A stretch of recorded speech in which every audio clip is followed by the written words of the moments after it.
they watching, I'ma make them sweat. Put your money down, place your bets. Degenerate, yeah, I'm a sicko. Who else gon' get you to the window? I know they watching, I'ma make them sweat. Put your money down, place your bets. Welcome to Graybo's Giblets, part of the NoOffseason.com Sports Card Network. We're out here dropping giblets. I'm your host, Gray Burnett, a.k.a. Graybo. I'm riding solo today to preview the college basketball conference tournaments. This is my favorite time of the year, March Madness, college basketball. It's the absolute best. So let's try to nail down some conference tournament winners. We already have some teams that have punched their ticket, which we'll talk about shortly. This part of this podcast is brought to you by Market Movers. Save 20% after a free 14-day trial. Visit themarketmoversapp.com and use the promo code NOOFFSEASON. So who has already punched their ticket? Who is already dancing?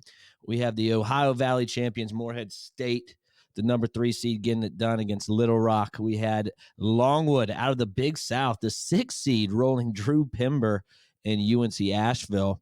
So at least we got one Virginia team, man. We might get another tonight. JMU plays tonight for the Sun Belt Championship. Richmond is the number 1 seed in the Atlantic 10, and hopefully UVA can get in as well. So a lot of Virginia teams representing, hopefully. In the Missouri Valley, one of the best games of the season. Drake was able to hold on and beat Indiana State. If you don't know the name Tucker DeFries, that is a name to know going into the tournament. Indiana State has now moved to a bubble team and definitely could take someone's spot. So very scary for those Virginia fans out there if they lose their first round game. The Atlantic Sun champions, Stetson, we got them at 6-1, so we cashed that ticket early. The win over Austin Peay, another great game. We have a couple championships tonight. We're Merrimack versus Wagner in the Northeast Championship. We have a ticket on Wagner, 28-1. They were the 6th seed, great value. They're going up against the favorite, Merrimack. We can use that to our advantage. We can hedge a little bit and make some money because I do believe Merrimack is going to get it done. As you remember, last year, Merrimack actually won the tournament but was ineligible. I did. Nobody remembers that. They beat Fairleigh Dickinson in the championship, and Fairleigh Dickinson actually got to go. The rest is history when Fairleigh Dickinson beat Purdue. In the Horizon Championship, we have Milwaukee, Northern Kentucky, Oakland, and Cleveland State. We have a ticket on Milwaukee at 22-1. They are now in the semifinals against Northern Kentucky. They're about probably a 1.5 point underdog against Northern Kentucky tonight, so maybe we can hedge a little there as well. Patriot League Championship, you have Colgate versus Lehigh. Lehigh was the 6th seed. We got them actually 11-1. Another great value pick, but they play Colgate. Colgate is a juggernaut in that division. They've won it the past couple years. Colgate is a minus 450 favorite to win that championship. So hopefully we just got to wish for the best, and hopefully Lehigh can get it done. Lehigh is starting to catch fire when it matters. So definitely could beat Colgate. This is a vulnerable Colgate team. It's not like in the past where Colgate absolutely dominated. Now, they are a big favorite, but Lehigh definitely can make some noise in this game. In the SoCon, Samford, the number 1 seed, will get the 7 seed East Tennessee State.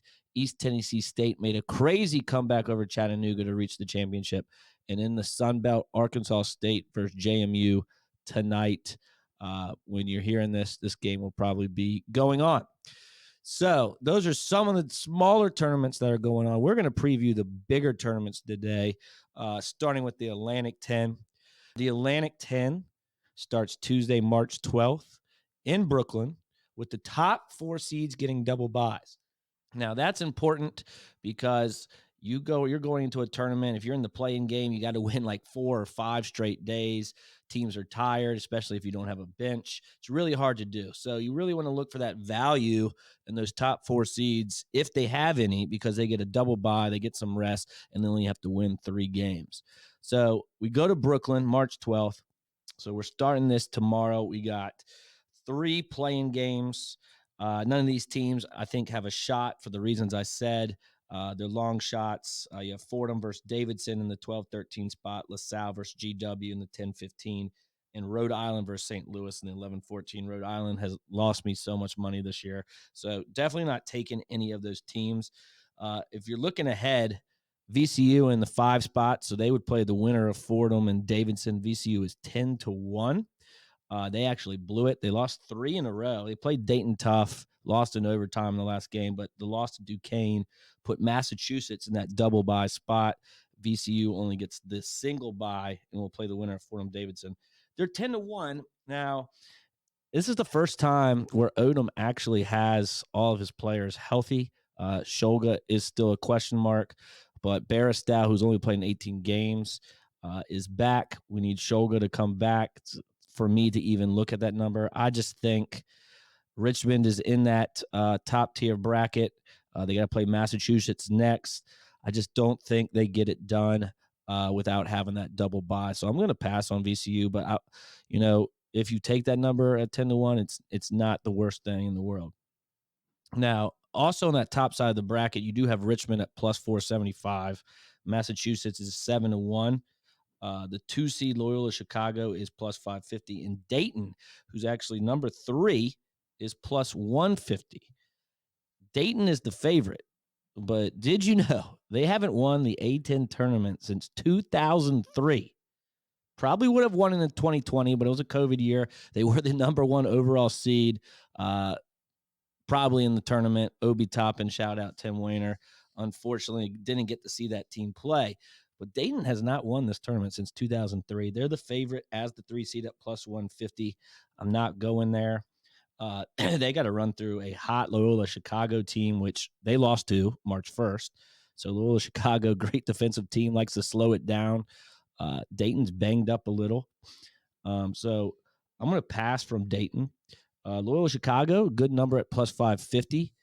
I do think that's going to be a good game, but I do think Dayton is going to win on the back of Holmes.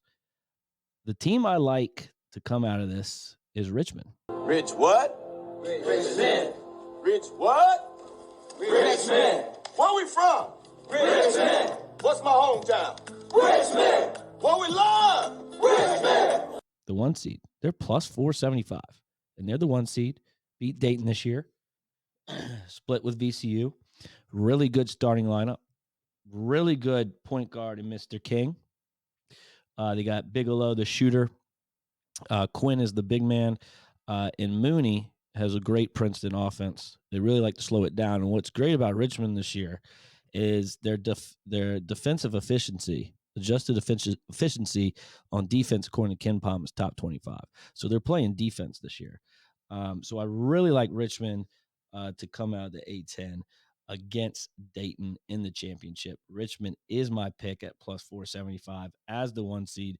Dayton makes it to another Atlantic 10 championship and loses. But fortunately for Dayton, they're a lock already to make the tournament. Richmond is going to steal a bid from someone because they have to win the tournament to get in. So Richmond is my pick to win the A10. But some other good values, Loyola Chicago at plus 550 is good value. Wouldn't hate that. VCU 10-1. Wouldn't hate it. I'm fading Massachusetts. I'm fading Dayton. Should be a good tournament. Let's go to the ACC. The ACC, wahoo wah. So in the ACC, first round starts tomorrow with some playing games. We're going to Washington, D.C. on March 12th. Championships played Saturday, March 16th. We have a double bye here. Very important. UNC, Duke, UVA, and Pitt. Pitt got that 4 seed over Wake Forest to get that double bye. That is huge. But I still like Wake. Wake Forest's value is very scary. One of the best offensive teams in the country. They rank 28 in KenPom and in the nation as a team total. Hunter Salas is coming off a great year at Gonzaga transfer. Gonzaga could really use him this year. Came over with Efton Reed, who's also a Gonzaga transfer. Cameron Hildreth. This Wake Forest team is very good offensively. They can get stops. This is a very dangerous team in this tournament. They are in the tougher part of the bracket with North Carolina and Virginia Tech. If I was North Carolina, I'd rather have the 2 seed. Duke has to go through Virginia or Clemson to make it to the semis. And I like that a lot more than what North Carolina has to do to go through Virginia Tech, Wake Forest, or Pitt. I really like Wake Forest and Virginia Tech as well. Their value is really good. We'll get to that in a second. But looking at the playing games, no one here really interests me. You have Notre Dame taking on Georgia Tech, NC State versus Louisville, and Boston College versus Miami. Miami is the 14th seed. What happened to them? No idea. They actually preseason had a really good team coming in. Probably some locker room trouble. Staying totally away from them. And those teams, again, like I said, have to play 4 or 5 games in a row. It's just so hard to do. 2 teams I am looking at, top tier. I do like Virginia Tech, even though I'm a UVA fan, with the shooters Couture and Padua, and the big man Kidd. Now, Kidd's hamstring is acting up, so keep an eye on that, because if he's out, I'm out on Tech. But if he plays, you get them at 30-1. And I live in Virginia. I can't bet Virginia teams, but if you can, 30-1 is actually a really good value play. Now, they have to go through North Carolina. They did get waxed by North Carolina, but they had an off shooting night. And I think North Carolina can be vulnerable. They're playing really well right now. The best thing North Carolina ever did was go get Harrison Ingram kid. He's been unbelievable. He shut me up pretty quick because Duke was my biggest bet to win the ACC regular season, and I didn't know how good Harrison Ingram was. Cormac Ryan has been shooting lights out. You saw it against Duke. I'm a man. I'm 40. I do think North Carolina probably will go to the championship, but we're looking for value here, and at plus 150, I don't like that a lot for North Carolina. So I will take Tech 30-1. I will also take Wake Forest at 9-1 because they have to beat Notre Dame or Georgia Tech. That's easy. They got to play Pitt. They waxed them by 30 in the regular season. Love that. And then Wake can keep up with the pace of North Carolina offensively. They just have to try to get some stops and hopefully have a really good shooting night. Shoot lots of threes, can get to the bucket. Efton Reed has to stay out of foul trouble because he has to guard Baycott. But Wake Forest can do it too. So from that top tier, I really do like Virginia Tech and Wake Forest. The bottom part of the bracket, you have Syracuse, 7 seed, has a bye. They play the winner of NC State, Louisville. The 6 seed Clemson plays Boston College or Miami. And then Virginia has the double bye. Duke has the double bye. Duke is plus 160. And this is how funny Virginia's odds are. They're the 3 seed and they're 19-1. Clemson has better odds. Wake Forest has better odds. Pitt has better odds. That's what the people think of Virginia and their offense. So interesting thought there. So 19-1 with the double bye, like it's really, really good value. But have to go through Duke, which Duke absolutely crushed them in Cameron. So I'm going to stay away from Virginia. Duke's plus 160, so not much more value than North Carolina. Clemson plus 850, not going there. I do think if you're going to pick one team to win this, Duke at plus 160 would be my pick. Double bye, easy part of the bracket. They'll get to the championship. They're just going to have to try to get over that hump and beat North Carolina. So if I was going to choose someone to win it, I'm going to pick Duke because I think UNC can just get upset easier than Duke can in this tournament. It can happen, madness. I don't think Duke gets beat looking at the teams they have to play. They have to play Syracuse, probably. Then have to play the winner of Virginia, Clemson. I think they take care of business. I think it's an easy walk for Duke to the championship, in my opinion. So you're already getting them at plus 160. You can go that route as well. But I'm going to go value here. I'm going to go VT. I'm going to go Wake. I really like that Wake pick. See what happens. Now on to the Big 12. We're going to do 7 conferences today, the big ones, and then SEC and Big 10 later on in the week since they start a little later. The Big 12 in Kansas City, Missouri, playing games start tomorrow, Tuesday. Again, this tournament also has double byes. So Houston, Iowa State, Baylor, and Texas Tech get a leg up on the competition. This is the first time I've seen in a while Kansas getting a 6 seed after getting absolutely destroyed by Houston by 30 on the weekend. Kansas, I don't know what's going on there. Do not bet them. They got a lot of things to work out. Even though they're 12-1 as a 6 seed, they have to go through Baylor. They have to go through Iowa State. And then they have to probably beat Houston in the championship. Just going to be hard to do. You're looking at 14 teams, 2 playing games. You got Oklahoma State versus UCF. You have West Virginia versus Cincinnati. Not going anywhere there. Then you have BYU's the 5 seed, so they'll play the winner of Oklahoma State UCF. They're at 15-1. You have Kansas at 12-1. They'll play the winner of West Virginia Cincinnati. Then you already have 2 games set for Wednesday. The 8 seed TCU, 65-1, and the 9 seed Oklahoma. The 7 seed Texas plays the 10 seed Kansas State. Texas is 30-1. And then you have Texas Tech 20-1. Baylor 8-1. Iowa State is plus 240. And Houston is minus 135. That tells you Houston and UConn are in their own tier from everyone else.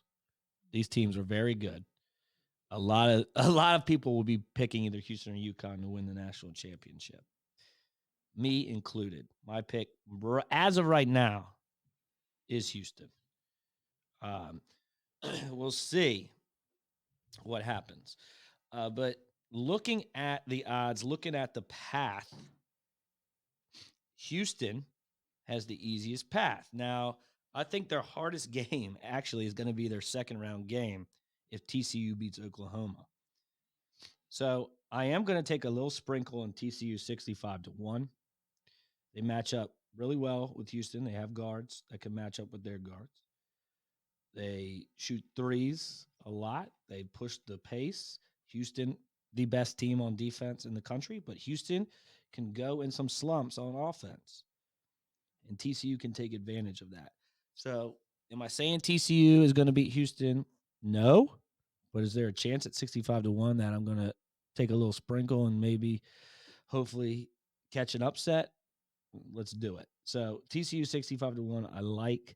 I think Houston, if they get through TCU, is going to breeze past Texas Tech or BYU into the championship. You're not taking minus 135. There's no value in that. Do I think Houston's going to win this? Absolutely. But we're here to hopefully catch some value, and hopefully Houston gets upset.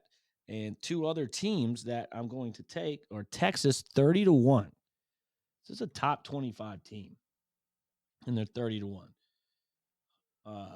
Tyrese Hunter, Max Amos from Oral Roberts. Really good squad. If Dessou can stay out of foul trouble, they got those 3 guys are some of the best players in the country, and they're at 30-1. I think they get by Kansas State. Iowa State, great defensive team. Really hard to beat. One of the best coaches in the nation, but I think they can beat Iowa State. And then their toughest test will be to get past Baylor. Also taking Baylor at 8-1. I think that's a really good number for Baylor. They have a double bye, and they're getting 8-1.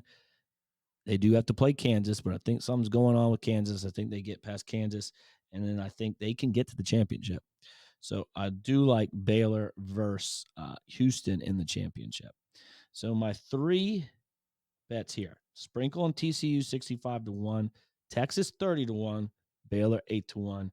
All good value there in the Big 12. But I do think Houston cuts down the nets in Kansas City, but you're not taking them at minus 135. Moving on to the Pac-12, we head to Las Vegas, Nevada. This tournament starts Wednesday. You only have 12 teams, so 4 teams get a single bye into the quarterfinals, so you don't get that double bye. That helps some of the teams that are playing in the first round. One of the best teams playing right now is Brodie James's USC Trojans. They were the 11 seed. They moved up to the 9 seed after their win last week. They did beat Arizona. I think Arizona already wrapped up the Pac-12, so they didn't really care, but still, good win. But they would have been better off staying as the 11 seed because now it's the 9 seed. If they win, they got to play Arizona. And staying as the 11 seed, they'd have to, if they win, they would have played Colorado, and Colorado is very beatable. So it's just interesting when these come out and you're a hot team and you're able to move up. Sometimes it doesn't work out in your advantage. So USC, the 9 seed at 30-1. They start out playing the 8 seed Washington. I do think USC wins that game. USC is playing very well. They're like one of the top 10 teams in March right now. Absolutely crazy. Bad start, injuries, but starting to finally figure it out. Got one of the best guards in the country, a lottery pick in Collier. Boogie Ellis, also a good guard. So they have good guards. Now, do I think they get past Arizona? No. Arizona is minus 160 to win this tournament. We're not taking that, but I do think they win it. But is there value in USC at 30-1? Absolutely. So we're going to sprinkle a little bit on USC because they've already beat Arizona. They do it again. I think they get past Oregon, and I think they get to the championship. To be honest, they're one of the best teams in the Pac-12 as of right now, and it's about who's playing hot. You also have Oregon State playing UCLA. Don't like either of those teams. Stanford and Cal, two really bad teams. Arizona State and Utah. Utah's 15-1, not touching that. They need to probably win it to get in, so they do have some motivation. But if they win, they got to play number 3 Colorado at 5-1, and Washington State is the 2 seed at 5-1. So Washington State has a pretty good path to get to the semis because they play the winner of Stanford Cal. But I like Colorado coming out of that bottom tier. I think Colorado can beat Utah. Then I think Colorado beats Washington State, and you have a 5-1 ticket going to the championship, and you can use that to hedge against Arizona and make some money. So my 2 picks for the Pac-12 are Colorado 5-1, USC 30-1. Colorado going to lean heavy on Simpson and Da Silva. Some really good players. They're starting to play really well, and I think they're in as of right now, so they really need to win their quarterfinal game. If they win their quarterfinal game and win the semifinal game, they're a lock. So I like that 5-1 for sure in Colorado. And that's in Las Vegas starting on Wednesday. We have 2 more conferences left. The Mountain West, one of the best conferences all year. We have buys with the 1 seed Utah State at plus 425, the 2 seed Nevada at plus 500, and the 3 seed Boise State at plus 600. The 4 and 5 game are already locked in. UNLV will play San Diego State. San Diego State, this is how good this conference is. San Diego State is the 5 seed, and they're the favorite at plus 260. Went to the national championship last year and lost to UConn. Have some of those players that returned, lost some in the transfer portal as well. Not the same team, but they play tremendous defense. I think that's why they're the favorite. They kind of took a hit the last 3 weeks, losing a couple games here and there. One of my teams that I'm going to like, and that's the 7 seed Colorado State Rams. So the other teams you have are New Mexico, the 6 seed, plays Air Force. Colorado State plays San Jose State, and Wyoming plays Fresno State in the 8-9 game. We're not touching anyone from 8, 9, 10, or 11. But Colorado State, New Mexico, we look at New Mexico plus 600. Just not good enough odds for me to go after New Mexico. I did bet them to win the regular season. They did not do that. They had a chance and then lost to Air Force. Bad loss. I believe it was at home too. And then kind of ran out of steam. I do not like them at plus 600 because they got to go through Boise State and they got to go through Nevada, and then they got to beat a Utah State or someone in the championship. Colorado State has to do the same type of thing, but you get plus 750. And Isaiah Stevens is one of the best players in the country. They'll get past San Jose State. They'll play Nevada. That'll be a good game. I think they can beat Nevada. Then they have to play Boise State. So they have to make a little run here for sure. It's just something to think about. Haven't really locked them in yet. But if I was going to choose someone out of that first round, it'd be Colorado State and New Mexico because of the plus 750. And then if you go to the second round, I'm going to stay away from Nevada at plus 500.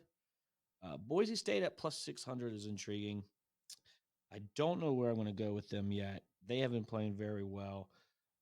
Great offense. This conference is just really hard to gauge, really tough. But I think my pick to win it is going to be the 1 seed, Utah State. You get them at plus 425. Great value for the 1 seed because they have to go through Wyoming or Fresno State. Then they have to play UNLV or San Diego State. And I think if UNLV beats San Diego State, easy walk to the championship. If San Diego State wins, then they have to play San Diego State, but Utah State has already beat them earlier in the season. So they definitely can do it again. Instead of getting plus 260 with San Diego State, I'm going to lay it plus 425 with Utah State as my lock bet of the Mountain West and my pick to win the Mountain West. And I will lean, but haven't decided yet, on Colorado State at plus 750 and Boise State at plus 600. The last tournament we are going to talk about today is the Big East. Madison Square Garden, the Mecca, March 13th through the 16th, starts on Wednesday.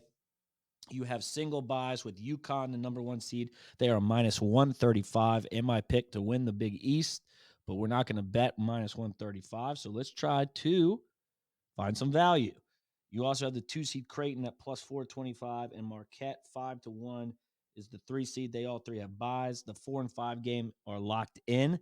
The 4 seed Seton Hall is 35-1, playing the 5 seed St. John's. St. John's is 8-1 and is the 5 seed. Because one, St. John's is playing pretty much at home in New York in Madison Square Garden, and they haven't lost in a long time, I believe. Patino has these guys in the tournament. If whoever wins this game probably is in the tournament. This is a big game for both teams. Not touching either of them because Connecticut is going to breeze to the championship. I don't think it's even going to be close. So taking UConn to come out of that top tier. I wish we could actually get some more value on UConn, but I get why they're minus 135. Xavier and Butler are the 9-8 game. They're not touching UConn. UConn rolls the championship. Now at the bottom, you have Georgetown, Providence. You have DePaul versus Villanova. Villanova will easily beat DePaul. Providence and Georgetown, you probably have Providence, but Georgetown, as you know, the Georgetown head coach used to coach at Providence, so that should be an interesting game. Creighton and Marquette await. So Creighton awaits Providence. Georgetown winner. I think Creighton moves on to the next round there. Villanova at 16-1 is going to be my only bet coming out of the Big East, because I do think UConn is a horse and is going to win this league's tournament. Villanova, why I'm choosing them is Marquette is vulnerable. Their best player, Kolek, is probably going to sit out this tournament and rest for the big dance. Villanova shoots a lot of threes. Villanova slows the game down. So less possessions for other teams. They have Eric Dixon and Justin Moore, who are 2 big veterans. They have Trey Burton, the transfer from Richmond. Can you imagine if Burton stayed on Richmond? And TJ Bamba, the transfer from Washington State. Villanova has the players. They have lost some tight games. They beat Marquette. They played Creighton, which they lost both times, but I think one was in overtime. So have a chance to beat them. And then they're in the championship at 16-1 against UConn. You can use that to make some money. The only thing that I don't like about Villanova is Kyle Neptune. I think he's not a very good head coach. They missed Jay Wright. It shows. Villanova the last couple of years have not been the Villanova team, and they have the talent. They really do. So hopefully they get hot. They make a lot of shots. I would like to get a better number. And before you go getting these numbers that I'm shouting out, please shop around. If you get better, 16-1, I think I saw 20-1, but wasn't able to get it. 16-1 is my book. Villanova, the only bet that I'm going to make for the Big East because I think UConn will run through that conference with Castle and Newton and Carabon and Klingon, Cam Spencer, the transfer from Rutgers. They're very, very good. Very good and have a really good chance of going back to back. So to wrap it up, get 10% off any purchase at graybos.co by using the promo code STRATEGY2023. Here are my final conference tournament future picks. Richmond to win the A10. So we also are going to bet them plus 425. Duke to win the ACC, but value plays in Virginia Tech 30-1, Wake Forest 9-1. Baylor to win the Big 12. Yes, I'm going the Bears, and I'm getting them at 8-1. I'm getting Texas also at 30-1 and a sprinkle on TCU at 65-1. Arizona to win the Pac-12, but we'll take a shot on USC 30-1 in Colorado 5-1. Utah State to win the Mountain West, and we will take them at plus 425. We'll also take Colorado State plus 750. I made up my mind. I'll take them over Boise. And then in the Big East, UConn to roll the Big East tournament, but we're going to take a gamble on Nova 16-1. Thank you, everybody, for listening. Good luck with your bets. We will get the SEC in the Big Ten later in the week, and stay tuned for our March Madness preview and check out how our futures are doing. Yep, I got a 22-1 ticket on Houston. Sup? Thank you. We out. Giblets. When I go to sleep, I don't see sheep, see dollar signs. $100, got him beat the eyes for the 100th time at a money line. Brock Purdy was irrelevant, now I'm at the front like a cutting line. G5 to the power 5, grade was on fire like it's summertime. I know they watching, I'ma make them sweat. Put your money down, place your bets. Degenerate, yeah, I'm a sicko. Who else gon' get you to the window? I know they watching, I'ma make them sweat. Put your money down, place your bets. Degenerate, yeah, I'm a sicko. Who else gon' get you to the window?